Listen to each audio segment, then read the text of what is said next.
te alabamos. Aleluya. Alábalo. Alábalo porque Él es un rey vivo y verdadero. Alábalo porque ese rey está aquí. Alábalo. Alábalo porque Él es digno de toda la honra y la gloria. Aleluya. Si hay alguien que es digno de toda la honra y la gloria, es nuestro Dios. Nuestro Dios vivo y verdadero, nuestro Rey de reyes y Señor de señores, el soberano de todos los reyes de la tierra. Gloria a tu nombre, Señor, aleluya. Gloria a tu nombre, aleluya.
Salvador.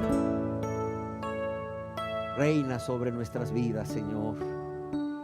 Reina sobre nuestras vidas.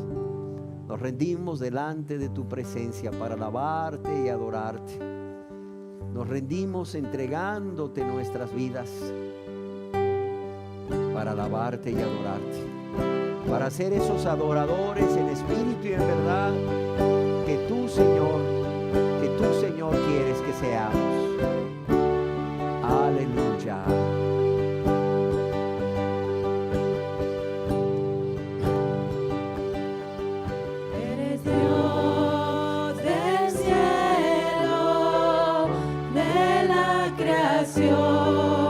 Dios del universo, mi redentor, la tierra es de Dios y su plenitud, su misericordia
justicia reina.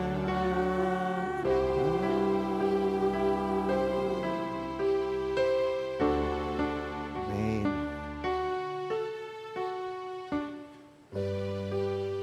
¿Cómo puede ser un ser humano entender que siendo tú un rey poderoso, un Dios poderoso, creador de todo lo que hay, siendo tú, Jesús, Dios, desde la eternidad hasta la eternidad, decidieses hacerte un ser humano como nosotros para morir por nosotros? Wow. ¿Cómo nuestra mente finita puede entender todo esto? ¿Cómo siendo Dios vivo y verdadero, te hiciste un verdadero hombre para morir por nosotros en nuestro lugar? Y todo, Señor, porque nos amaste. Gracias, Señor. Gracias, Señor. Hoy te damos gracias y te exaltamos. Te proclamamos nuestro Rey y venimos y te pedimos que vengas a tomar el trono de nuestro corazón, Señor. Porque solo tú eres digno de ser nuestro Dios y nuestro Rey. Y también eres digno de que nos rendamos a ti, Señor, en completa entrega. Amén. Cristo, te exalto, te proclamo mi Rey, y al estar tú aquí, Señor, me entrego en adoración.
Toma el trono, Señor. El lugar que tú mereces ocupar en nuestras vidas. Toma el trono, Señor. Que seas tú el que gobierne, el que dirija nuestras vidas, conforme a tu voluntad expresada en tu santa palabra. Que vivamos cada día para morir a nosotros mismos, a nuestro yo, de modo que seas tú reinando en nosotros, nuestro Rey soberano, nuestro Rey soberano y Salvador.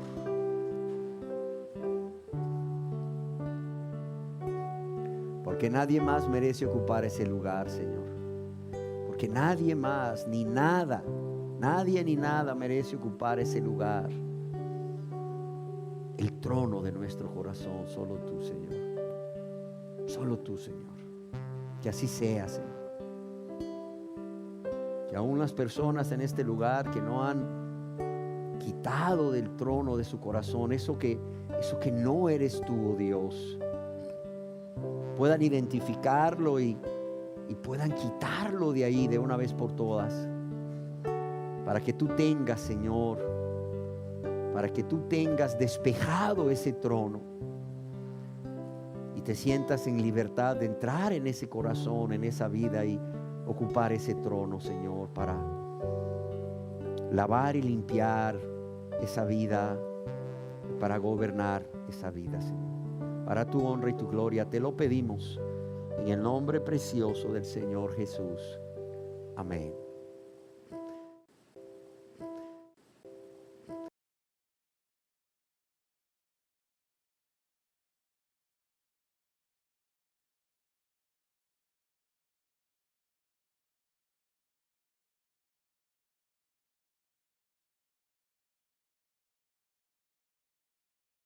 Hola a todos. Me da mucho gusto estar nuevamente con ustedes a través de este video para compartirles verdades que no solo es necesario que las conozcan, sino también que las mediten para que el Espíritu Santo pueda, a través de estas verdades, actuar en sus mentes y en sus corazones, produciendo en todos ustedes esa urgente necesidad de apartarse de todo aquello que produce dolor, de todo aquello que produce tristeza o pesar y que quebranta o parte literalmente el corazón de Dios. Y es por ello que hoy deseo compartir con ustedes la segunda parte de esta serie de enseñanzas que hemos titulado ¿Qué quebranta el corazón de Dios? ¿Qué quebranta el corazón de Dios? Y para iniciar, nuevamente quiero leerles ese texto en Génesis capítulo 6, verso 6, en donde Moisés, inspirado por Dios, escribió: y se arrepintió Jehová de haber hecho hombre en la tierra, y le dolió en su corazón. O bien, como la Biblia de las Américas lo traduce, y le pesó al Señor haber hecho al hombre en la tierra, y sintió tristeza en su corazón. Quiero iniciar esta enseñanza con varias preguntas, y estas son: ¿por qué las personas buscan a Dios? Piense, ¿por qué las personas buscan a Dios? ¿Por qué usted está buscando a Dios? ¿Por qué las personas buscan a Dios, ya sea a través de la lectura de la Biblia o dirigiéndose a Él por medio de la oración en sus casas, o bien a través de una organización religiosa fundada por humanos, de las cuales ya existen más de 4,000? ¿Por qué gran cantidad de personas que tienen Biblia en casa generalmente tienen abierta esa Biblia en el Salmo 91, que es un salmo donde Dios promete cuidar a su pueblo? O bien la tienen abierta en el Salmo 23, en donde Dios se presenta como el buen pastor, el gran pastor de su pueblo, al que proveerá de todo lo que necesita, de forma que nada básico les haga falta. ¿O qué respuesta creen ustedes que recibirían de muchas de las personas que asisten a los cultos públicos de adoración como el del día de hoy, si ustedes les preguntasen: ¿por qué está usted aquí hoy? O bien, ¿qué les motiva a venir a este lugar? Y yo les aseguro que la mayoría de las personas que aún no se han convertido a Dios, que aún no son cristianas, responderán: pues la verdad yo estoy aquí y lo que me motiva a buscar a Dios es que tengo muchos problemas, tengo muchas necesidades y yo no he podido hacer nada hasta hoy para resolver muchos de estos problemas o suplir algunas necesidades que son muy básicas para mis seres queridos. Seguramente les dirán: mire, yo ya probé de muchas formas, ya toqué muchas puertas, ya hablé con muchas personas conocidas que tienen influencia, que tienen contactos, que tienen dinero, y no pude resolver nada. Y la verdad es que necesito urgentemente que Dios me ayude. Si Dios no me ayude, yo no sé qué va a pasar en mi vida y la de mi familia. Muchos de estos problemas son económicos. Muchos de estos problemas son de salud. Muchos de estos problemas son conflictos personales, como por ejemplo los conflictos de pareja, los más frecuentes, o conflictos con otras personas. Y no podemos negar que Dios utiliza en su gran amor por la humanidad, en su gran amor por todos nosotros, y por su divina providencia, una serie de circunstancias que, aunque Él no las provoca, sí permite que éstas sucedan. ¿Con qué propósito? No porque Él desea el mal.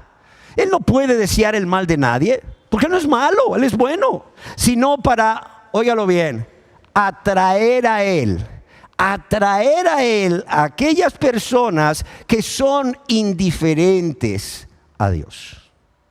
Aquellas personas que no le buscan.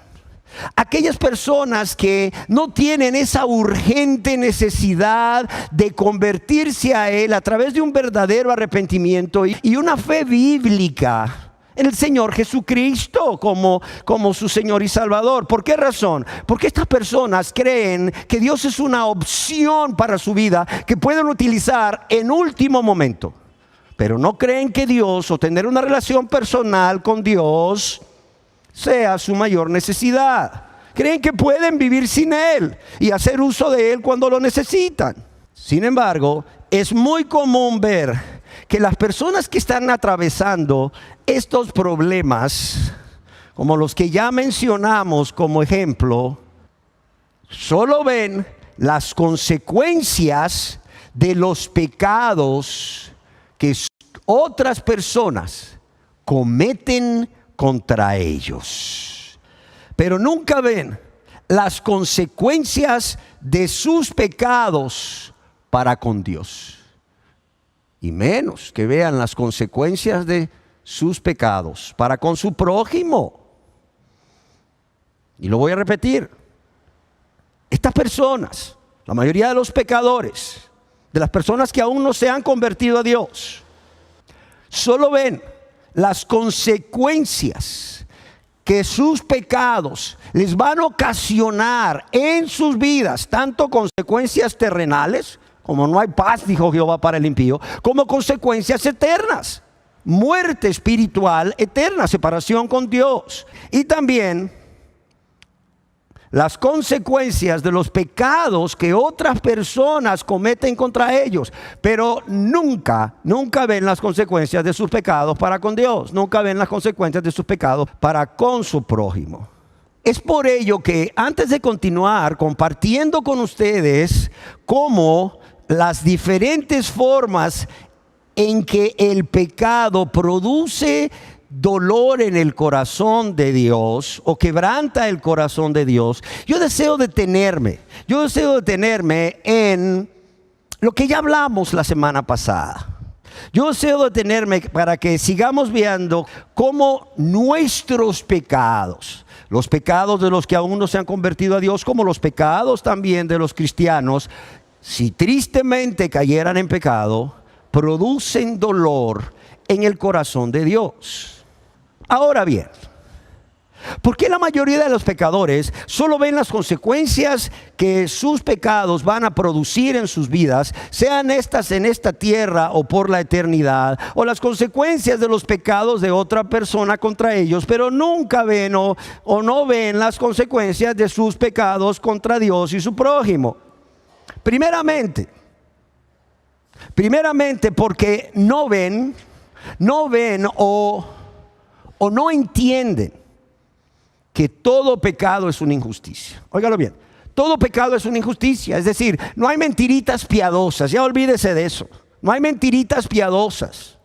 Todo pecado es una injusticia. Alguien me dijo una vez, si tú podrías evitar que un matrimonio se destruya diciendo una mentira piadosa, ¿lo harías? Le dije no. Oye, me dice, pero ¿vas a evitar que ese matrimonio se destruya? Le dije, no, espérame. Lo que voy a hacer es primeramente a pecar contra Dios, y segundo es evitar que ese matrimonio se destruya por un mes. Pero después de ese mes va a suceder cualquier cosa que finalmente va a destruir ese matrimonio. Finalmente va a destruir ese matrimonio y esa familia. Solo es cuestión de tiempo. Por esa razón yo no diría una mentirita piadosa que no existen para evitar que un matrimonio no se destruya por un tiempo corto seguramente. Las personas no han entendido que todo pecado es injusticia. Y créanme que no tengo que decirles mucho para convencerlos de esta verdad, ya que, por ejemplo, estoy seguro de que cuando una persona miente contra ustedes, lo cual es pecado, todos consideran que se cometió ¿qué? Una injusticia. Que se cometió una injusticia contra ustedes. Y de la misma forma sucede cuando alguien comete el pecado de robo, el pecado de adulterio, el pecado de un acto de ira, por ejemplo. En segundo lugar, estas personas no ven o no entienden que el pecado, como toda injusticia, afecta a las personas. Óigalo bien. El pecado, como toda injusticia, afecta a las personas contra quien se peca. Y acerca de esta verdad, tampoco tengo que decirles muchas cosas para convencerlos de ello, porque estoy seguro que a todos aquí, incluyéndome yo, ¿verdad? De inmediato, o sea, se van a sentir afectados de una u otra forma cuando alguien peca contra ustedes, ya sea produciéndoles pena, produciéndoles dolor, produciéndoles tristeza, produciéndoles ira o hasta vergüenza. En tercer lugar, y de esto ya hablamos en la enseñanza anterior, no entienden o nunca se han puesto a pensar en que de la misma forma que sus pecados los afectan a ustedes, o que los pecados de otros contra ustedes les afectan, también los pecados de ustedes, aún de los cristianos, tristemente, afectan a Dios. Sí, afectan a Dios. Pues ya leímos en Génesis 6:6 al inicio que le dolió mucho a Dios en su corazón, que su corazón se llenó de tristeza o mucho pesar, que hasta se le partió el corazón, como vemos a través de la lectura de este versículo en otras versiones de la Biblia. Y deseo en esta enseñanza enfatizar nuevamente en algo que me preocupa, y es que la mayoría de las personas, aún las que creen y se dicen cristianas, piensan que su conducta, sus acciones, sus pecados no afectan a Dios. Óigalo bien. Piensan que su conducta, sus acciones, sus pecados no afectan a Dios. Y amados, decíamos en la enseñanza anterior, si ustedes piensan que nuestro comportamiento no tiene ningún efecto en el corazón de Dios, sino que pues solo nos sirve para agregar algunos puntos o ganar el favor de Dios para, pues de esta manera, estar seguros de que vamos para el cielo, como si la salvación fuera por obras, o que lo que hacemos mal, o sea, nos trae puntos delante de Dios en contra nuestra, están terriblemente y totalmente equivocados. Y en cuarto lugar, tú que aún practicas algún pecado o varios pecados, y personas que no ven las consecuencias de sus pecados para con Dios, yo quiero que vean que así como no han visto las consecuencias de sus pecados para con Dios, no muchos han visto las consecuencias de sus pecados para con su prójimo. Sí, generalmente los ven llorar, generalmente los ven molestos, o que manifiestan su molestia cuando pecan contra ellos de muchas maneras, quizás guardando silencio, siendo indiferentes, separándose o manifestando su enojo o su ira a través de gritería y maledicencia. Pero realmente no quieren ver la magnitud del daño que se ha hecho en el corazón de esa persona. ¿Por qué razón? Porque ellos sí ven, ustedes sí ven la magnitud del daño que el pecado de otras personas ha hecho en su corazón. Como decíamos en la enseñanza anterior, me dolió en mi corazón, pero no ven cómo a la otra persona contra quien pecan, llámese esposo, llámese esposa, llámese padre, llámese hijos, llámese quien sea, a esa persona también le dolió en el corazón. Y claro está, ustedes siguen pecando. Ustedes no quieren arrepentirse y convertirse a Dios, porque no están viendo esto. Porque si vieran todo esto, verían la gravedad de su pecado. Ustedes están como la persona que tiene un lunar en la piel y luego de repente lee por ahí, semana de lunar. Va a una farmacia por ahí a comprar algo y lee que dice, mientras lo atienden, está ahí leyendo cosas y lee un rótulo que dice, semana de lunar. De tal semana a tal semana el dermatólogo estará extrayendo gratuitamente o por 100 lempiras, ¿verdad? Los lunares que usted tenga. Y usted dice, tengo este lunar, se me ha puesto un poco rojo, me ha crecido algo y bueno, pues, ¿verdad? Voy a venir aquí para que me lo quiten. Y claro, tú no te preocupas, no ves la gravedad del caso, solamente quieres venir para que te quiten el lunar. Cuando llega tu turno y el dermatólogo te ve, te dice, oiga, espéreme, ¿desde cuándo tienes este lunar? No, tengo como unos 6 años de tenerlo y le ha ido creciendo. Sí, me ha ido creciendo. Oiga, y ¿no ha pensado usted en que se lo estudien? No había pensado, pero si usted dice sí, se lo voy a quitar, mire, se lo voy a meter en este frasco con formalina y por favor, llévelo a que le hagan un estudio histopatológico, porque puede ser un melanoma. Y la persona dice, ¿mela qué? Un melanoma. Ay, Dios mío. ¿Y eso es malo, doctor? Sí, es un cáncer que puede ser muy invasivo y muy agresivo. Entonces viene el doctor, le extrae a la persona el lunar, lo manda a estudiar y oh sorpresa, a los 4 días viene el resultado de la biopsia y dice un melanoma. La persona, todo esto ya se metió ahí a YouTube a buscar qué es melanoma. Es un tumor muy agresivo, es un tumor maligno, es un tumor que puede matarlos. Y la persona se aterra. Ahora sí está viendo que la gravedad de su lunarcito que no miraba antes. O de la misma forma sucede con las personas que no ven todo esto. No ven la gravedad de sus pecados y por eso viven pecando día tras día y comen tranquilos y duermen tranquilos. Yo te pregunto, ¿tú crees que esa persona antes de saber que tenía un melanoma maligno, dormía tranquila, sí, comía tranquila, sí, y ahora que tiene el melanoma maligno y que eso es gravísimo, que se le pudo haber metido en el hueso, que puede estar en la médula y que por la médula ya se fue a otras partes del cuerpo, ¿tú crees que va a comer tranquila? No, se le quita el hambre inmediatamente. ¿Tú crees que va a dormir tranquila? No, para nada. Bueno, así están ustedes. Como la persona que tenía un lunarcito y dijo, una semana de lunar, voy a ir a quitármelo. Pero tranquilos, porque no miraban la gravedad de su pecado. Y espero que ahora la vean.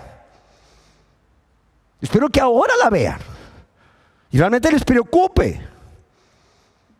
¿Les preocupe para qué? No para que dejen de dormir y de comer, no, sino para que actúen y hagan lo que Dios está demandando de ustedes desde hace mucho tiempo. Y esto es que se arrepientan y crean en Jesús como su Señor y Salvador, para que sean salvos por fe, para que sean salvos por gracia. Un ejemplo muy claro de estas personas que solo ven las consecuencias de sus pecados en sus vidas, sean estas consecuencias aquí en la tierra o por toda la eternidad, o solo ven las consecuencias que los pecados que otros cometen contra ellos tienen en sus vidas, y nunca ven las consecuencias de sus pecados para con Dios y con su prójimo. Es el caso de un hombre llamado Simón, un hombre que vivía en Samaria, conocido como Simón el Mago, de quien leemos allá en el libro de los Hechos, en el capítulo 8, desde el verso 9 hasta el verso 24. Y quiero leerles la historia de Simón, porque este hombre es un ejemplo de este tipo de personas. Dice, pero había un hombre llamado Simón que antes ejercía la magia en aquella ciudad, la ciudad de Samaria, y había engañado a la gente de Samaria haciéndose pasar por algún grande. A este oían atentamente todos, desde el más pequeño hasta el más grande, diciendo, este es el gran poder de Dios. Y le estaban atentos, la gente estaba atenta. ¿Por qué? Porque con sus artes mágicas les había engañado mucho tiempo. Pero un día llegó Felipe el evangelista, llegó Felipe que anunciaba el evangelio del reino de Dios. Y cuando creyeron a Felipe que anunciaba el evangelio del reino de Dios y el nombre de Jesucristo, esas personas se bautizaban, hombres y mujeres. Y oiga lo que dice en el verso 13, también creyó Simón mismo. Y habiéndose bautizado, estaba siempre con Felipe, y viendo las señales y grandes milagros que se hacían, estaba atónito. Cuando los apóstoles que estaban en Jerusalén oyeron que Samaria había recibido la palabra de Dios, enviaron allá a Pedro y a Juan, los cuales, habiendo venido, oraron por ellos. ¿Quiénes? Por los que habían creído. Oraron por ellos para que recibiesen el Espíritu Santo, porque aún no había descendido sobre ninguno de ellos, sino solamente habían sido bautizados en el nombre de Jesús. Entonces Pedro y Juan les imponían las manos y recibían el Espíritu Santo. Cuando vio Simón que por la imposición de manos de los apóstoles se daba el Espíritu Santo, les ofreció dinero, diciendo, dadme a mí también este poder, para que a cualquiera a quien yo impusiere las manos reciba el Espíritu Santo. Entonces Pedro le dijo, tu dinero perezca contigo. Tu dinero perezca contigo, porque has pensado que el don de Dios se obtiene con dinero. Además le dice, no tienes tu parte ni suerte en este asunto. ¿Por qué? Porque tu corazón no es recto delante de Dios.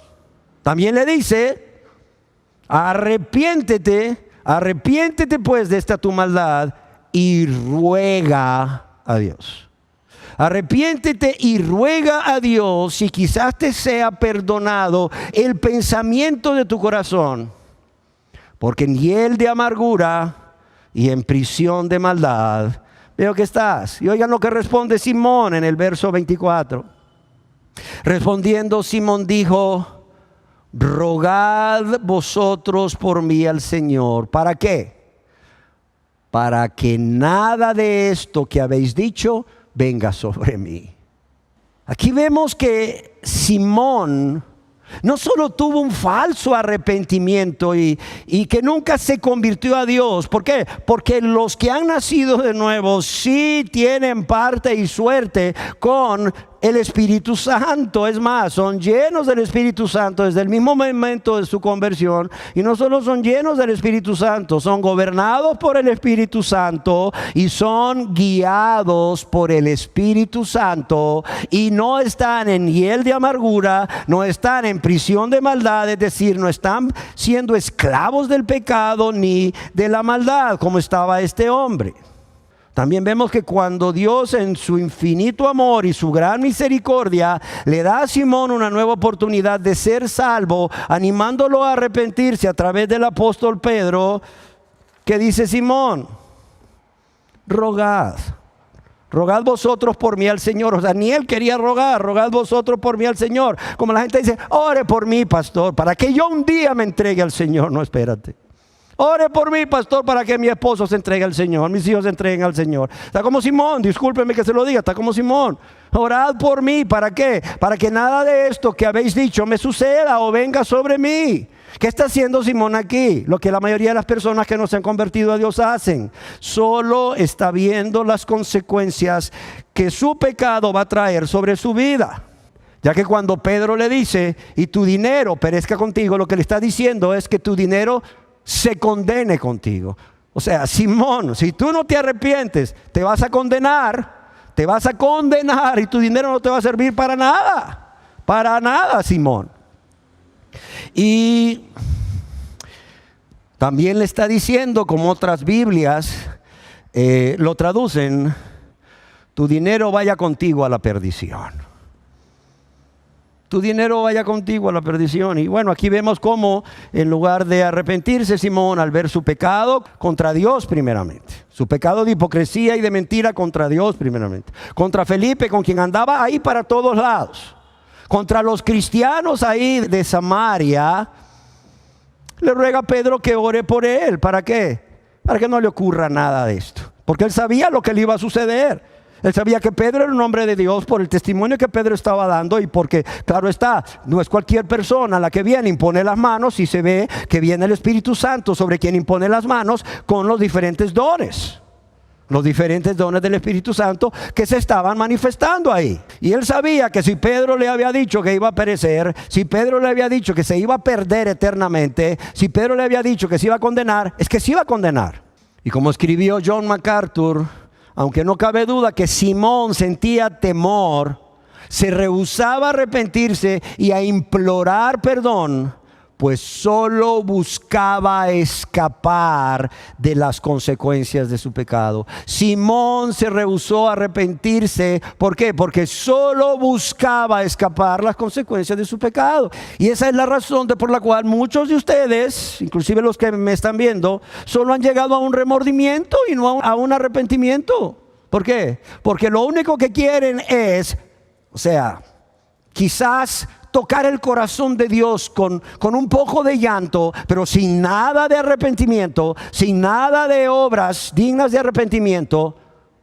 ¿Para qué? Para tocar el corazón de Dios y que Dios, ¿verdad?, tenga compasión de ustedes y no los condene al infierno eterno.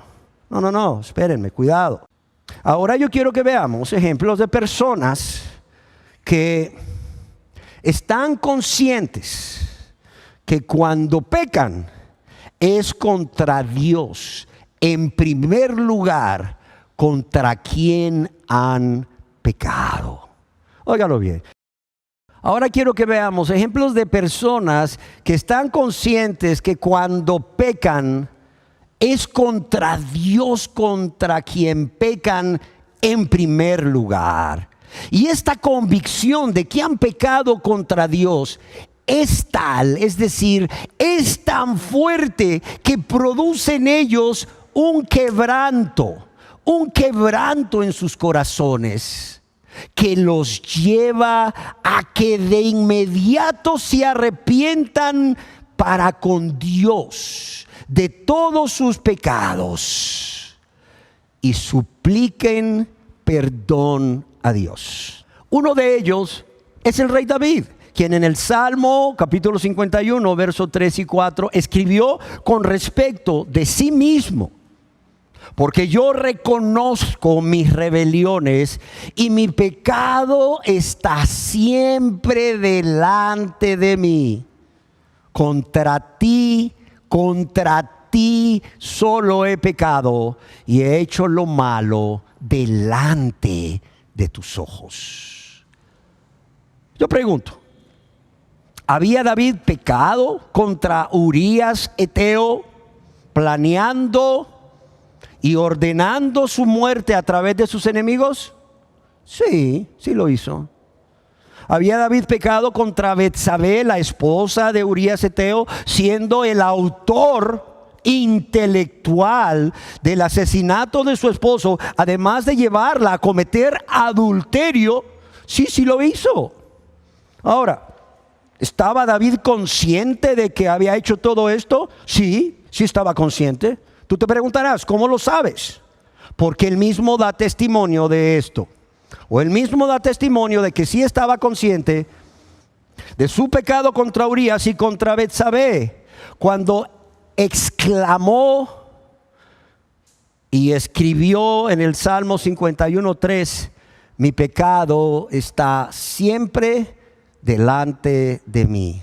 ¿Qué quiere decir esto de mi pecado está siempre delante de mí? Es decir, no dejo de pensar en lo que hice. No dejo de pensar en lo que hice contra Urías. No dejo de pensar en lo que hice contra Betsabé.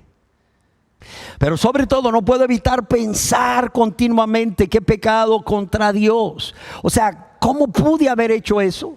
Habiendo sido Dios tan bueno conmigo desde mi juventud. O sea, ¿cómo pude pecar contra Dios? Habiéndome escogido para ser rey de Israel cuando era un adolescente. ¿Cómo pudo Dios haberme guardado y dado la victoria? ¿Cómo Dios me guardó de Goliat el filisteo?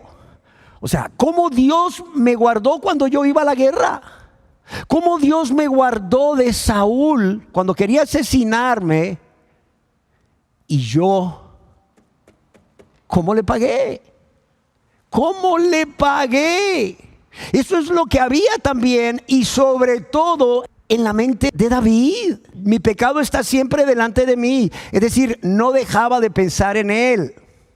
O como una versión de la Biblia lo traduce: mi pecado no se borra de mi mente. Claro, porque él sí había visto todas estas cosas.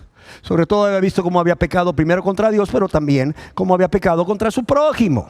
Y podemos ver en la Biblia que cuando David escribió estas palabras del Salmo 51:4, cuando dice: contra ti solo he pecado, ya el profeta Natán le había confrontado personalmente con sus pecados. Ya el profeta Natán le había confrontado personalmente con sus pecados, y no solo eso, ya el profeta Natán le había dicho cuáles serían las consecuencias en su vida por haber cometido estos pecados. Sin embargo, óigalo bien, sin embargo, a pesar de esto, David no se mira a sí mismo. David no se detiene a mirar las consecuencias de su pecado en su vida, para nada. David va más allá. David ve a Dios primeramente, ve cómo ha pecado contra Dios en primer lugar, y es por ello que exclama delante del profeta Natán: pequé contra Jehová, pequé contra Jehová. Lo puedes leer en 2 de Samuel, capítulo 12, verso 13. Alguien escribió al respecto y me encanta. Son muy pocas palabras. Pequé contra Jehová.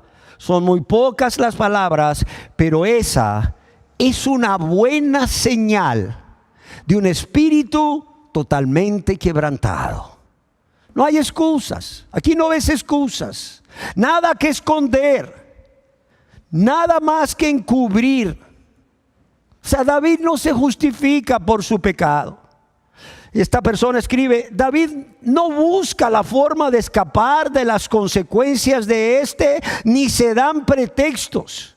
David no apela a la debilidad humana. Por el contrario, David reconoce su culpa abiertamente y con franqueza, sin negar la verdad. El Señor Jesús, en su gran amor, nos hace ver cómo el pecador debe de estar consciente de que cuando peca contra Dios, sea no cristiano o cristiano, su pecado produce dolor en el corazón de Dios. Mucho dolor en el corazón de Dios, de modo que lo quebranta, pero también produce dolor, tristeza, enojo y todo esto en el corazón de su prójimo. A través de la parábola del hijo pródigo. A través de la parábola del hijo pródigo, en donde podemos ver que el padre representa a quién.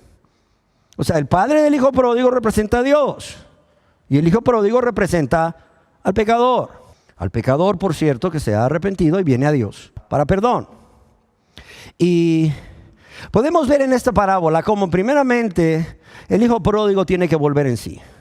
Así como Dios, a través de estas verdades que hemos venido predicando siempre desde este púlpito, sea este su servidor o cualquiera de los otros hermanos que predica aquí, ha tenido como propósito que Dios a través de su Santo Espíritu use estas verdades. ¿Para qué?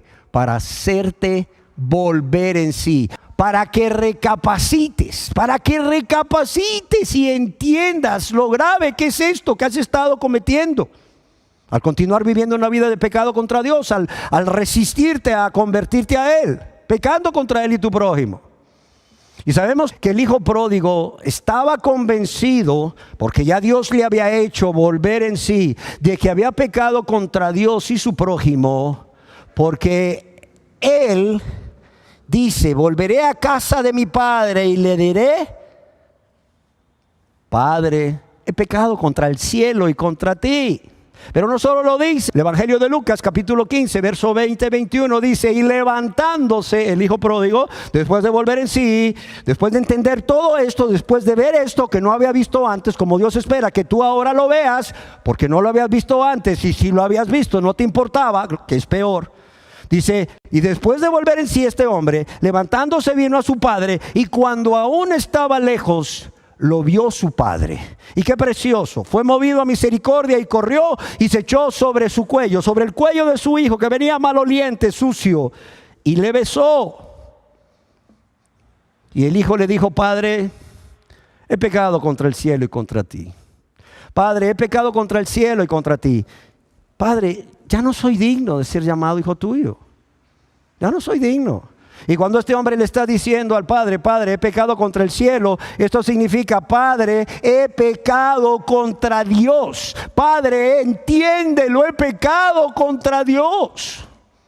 Pero también he pecado contra ti. He pecado contra mi prójimo, mi próximo. Padre, he pecado contra ti, que has sido la persona más cercana a mí.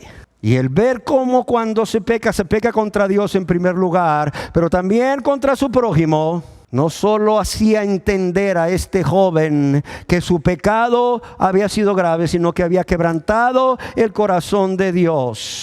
Porque estoy seguro que este hijo derrochador había quebrantado el corazón de su padre.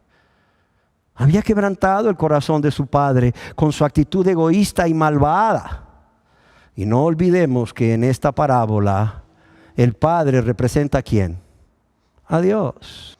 Y amados y amadas, yo deseo finalizar esta enseñanza preguntándoles: ¿qué tipo de personas son ustedes? O sea, ¿en qué grupo de estos dos están?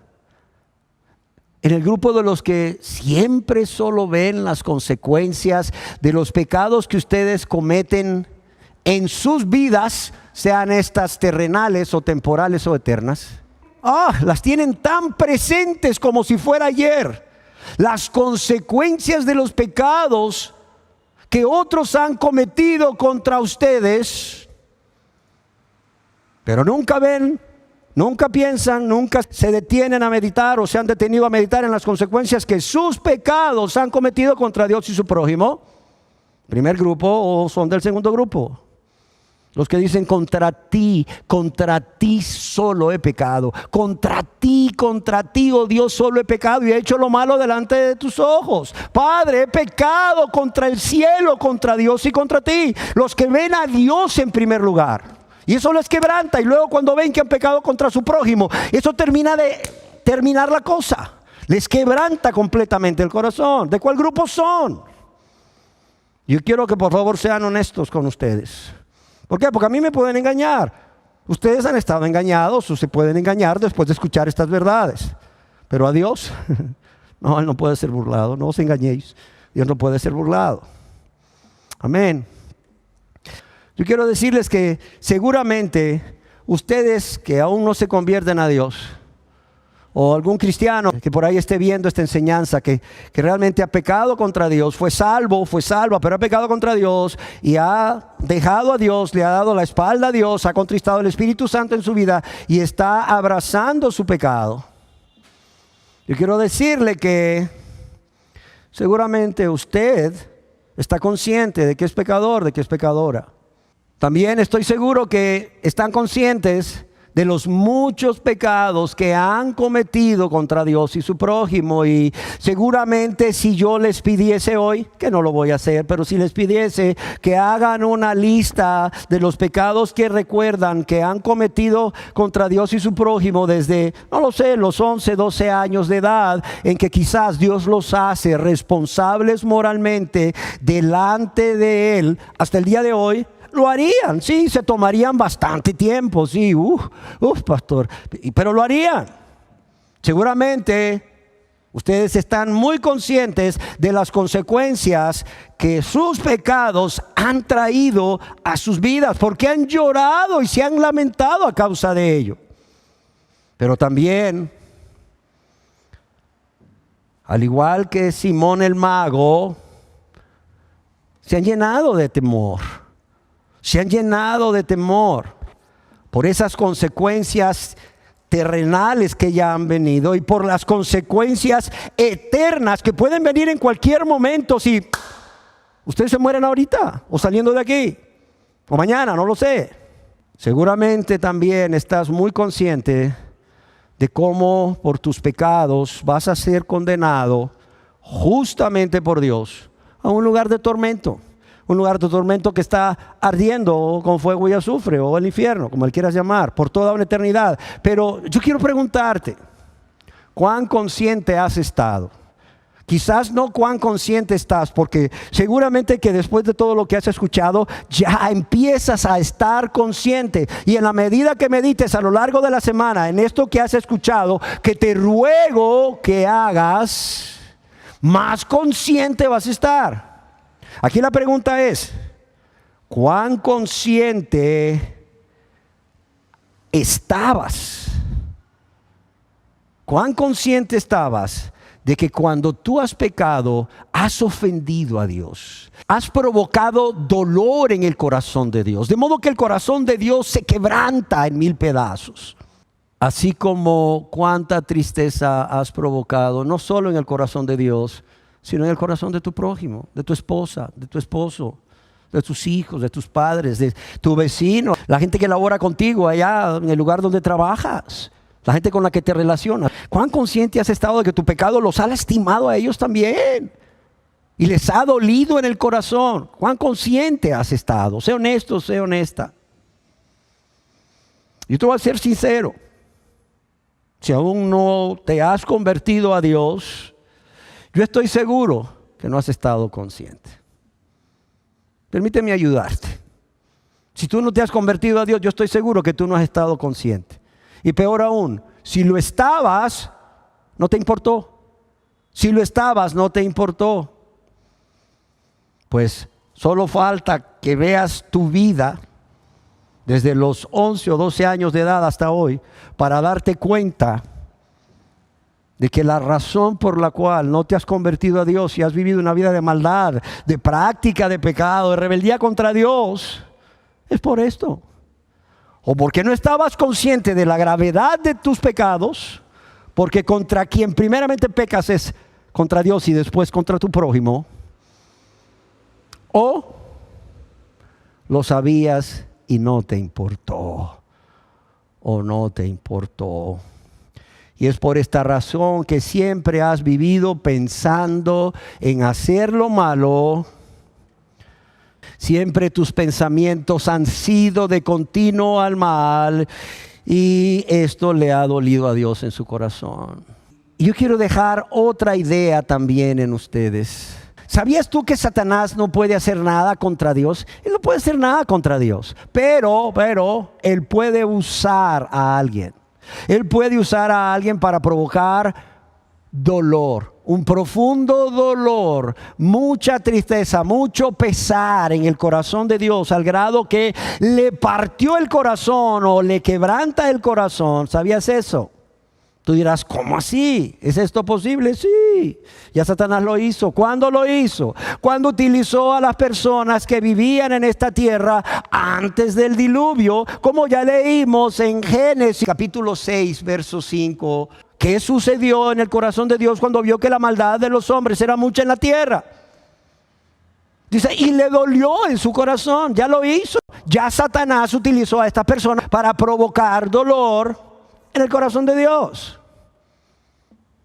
Y no solo lo hizo en ese momento, también ya Satanás lo hizo cuando utilizó a las personas de Israel, cuando utilizó al pueblo de Dios. ¿Para qué? Para que se rebelasen contra él y se fueran tras los ídolos, dándole la espalda, lo cual le provocó que el corazón de Dios se quebrantara. Léelo ahí en la Biblia, en el libro del profeta Ezequiel, capítulo 6, verso 9. Dice, y se quebranta mi corazón. Se quebranta mi corazón, dice.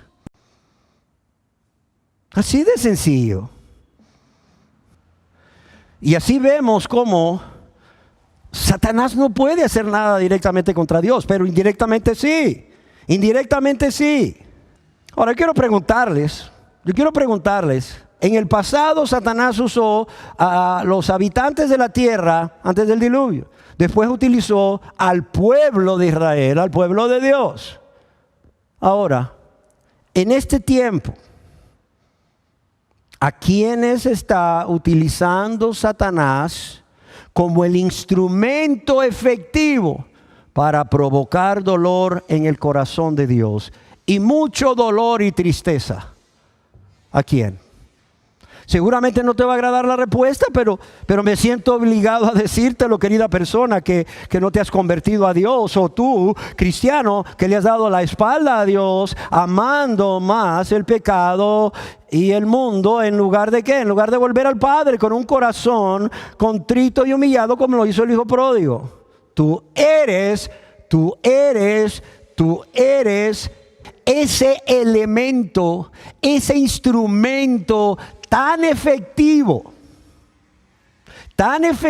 que Satanás ha estado utilizando entre los miembros de su ejército. ¿Por qué? Porque si no te has dado cuenta, estamos en una guerra, es espiritual, sí, pero es una guerra a muerte. Y tú estás del bando equivocado, estás del bando contrario, estás del bando de Satanás.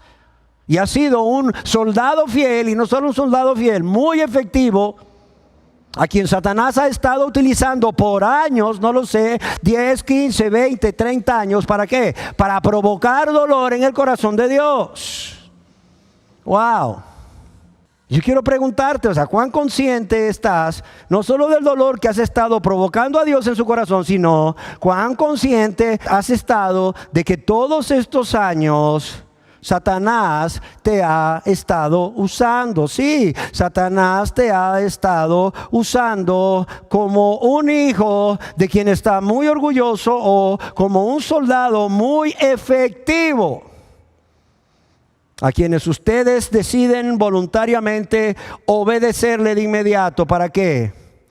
Para caer en la tentación y pecar una y otra vez, de manera consciente, de manera voluntaria, contra Dios. ¿Realmente te has puesto a pensar? ¿Te has puesto a pensar, querida persona, qué buen hijo del diablo has sido? ¿Cómo está orgulloso de ti? ¿Te has puesto a pensar Qué buen soldado, qué fiel soldado has sido. Y no solo has sido, qué buen hijo del diablo has sido y qué buen y fiel soldado has sido de su reino, del reino de las tinieblas, sino que lo vas a seguir siendo. Óyelo bien, lo vas a seguir siendo si tú no te conviertes a Dios en arrepentimiento y fe en Jesucristo como tu Señor y Salvador. Y vas a seguir pecando y quebrantando el corazón de Dios, quien solo te ha amado y te sigue amando a pesar de ti, a pesar de tus pecados, y que solo quiere tu bien, siempre solo ha querido tu bien. Por eso es que quiere que seas salvo, porque ese es el bien mayor que Dios le puede dar a cualquier persona. No es la riqueza, no es la fama, no es lo que tú quieras, no es la salud, no es un mejor trabajo o un trabajo si no tienes. La mejor y más grande riqueza que Dios le puede dar a un ser humano pecador es la salvación, por medio de la fe en Jesucristo, por medio de su gracia. Amén. Yo quiero pedirte que cierres tus ojos. Quiero pedirte que cierres tus ojos, por favor, para que medites en lo que has escuchado. No quiero que Satanás venga y robe la palabra de inmediato. Esa palabra que el Espíritu Santo quiere implantar en tu mente y en tu corazón. No quiero que seas como la semilla que cayó en el camino y vinieron las aves y se la comieron. Y las personas la pisotearon. No. No quiero que Satanás robe esta palabra, porque esta palabra es para vida eterna en tu vida si no te has convertido. Y es para fortalecerte y vivir cada día una vida consagrada a Dios, agradable a Dios, si ya estás convertido. Yo quiero que pienses primeramente en cómo ha sido Dios de bueno contigo. Piénsalo. Aun con tus seres queridos también, aunque no se lo merezcan, ni tú tampoco. Piensa cómo Dios ha sido de bueno contigo. Ahora quiero que pienses cómo le has pagado a Dios. Cómo le has pagado por todos sus beneficios para contigo. Piensa, por favor. Piensa, por favor. O sea, piensa quién te ha amado como Él. ¿Quién te ha amado como Dios? ¿Quién te ha amado como Jesús cuando has sentido que nadie te ama? Piensa en quién ha estado ahí contigo a tu lado cuando los que te rodean y dicen amarte te dejaron solo. Piensa, solo Jesús, solo Él. Piensa quién dejó el cielo, piensa quién dejó su gloria, piensa quién se hizo hombre por ti. No fue un querubín, no fue un serafín, no fue un arcángel, no. Fue Jesús, solo Él. Piensa, ¿quién se entregó a la muerte por ti? Siendo coronado con espinas. Piensa, ¿quién fue azotado en su espalda hasta que ésta fue destrozada por el castigo cruel del soldado romano con ese látigo? Piensa quién fue clavado en la cruz por ti en tu lugar. Piensa quién. No fue Moisés, no fue Abraham, no fue el arcángel Miguel, fue Él, fue Jesús. Piensa quién murió por ti, pero también resucitó al tercer día con poder y gloria para salvarte de la ira de Dios, para salvarte del castigo que tanto has merecido. Y ese castigo no es otro que la condenación eterna en el infierno. Piensa quién lo hizo. Solo Él. Solo Jesús, Dios hecho hombre por amor a ti, por amor a mí también, sí, por amor a ti y también por amor a mí. Pero también quiero que pienses, ¿quién fue a preparar una morada para ti en el cielo? ¿Y quién vendrá nuevamente por ti si ya eres su hijo o su hija? Él, solamente Él, Jesús.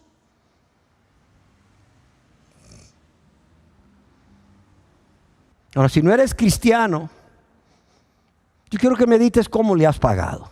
Si no eres cristiano, si aún no te has convertido a Dios, yo quiero que medites cómo le has pagado. Y quiero que pienses, ¿tú crees que Él se lo merece? ¿Tú crees que Jesús se merece que tú le pagues de la manera que le has pagado ante tanto amor que Él te ha dado?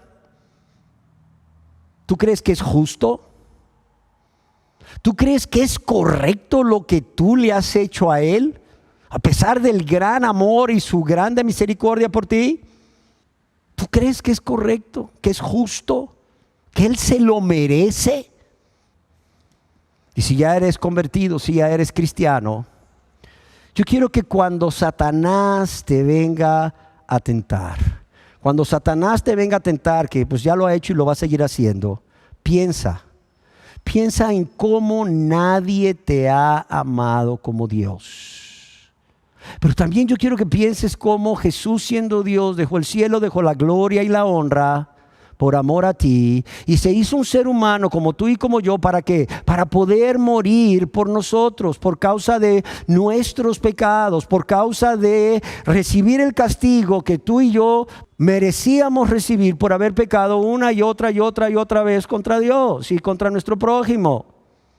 Pero también quiero que pienses cómo Él no solo murió por ti en tu lugar, sino que resucitó. ¿Para qué? Para poder cumplir la promesa que te hizo cuando dijo: no os dejaré huérfanos, he aquí, yo estaré con vosotros todos los días. ¿Hasta cuándo? Hasta que Él regrese por segunda vez a esta tierra.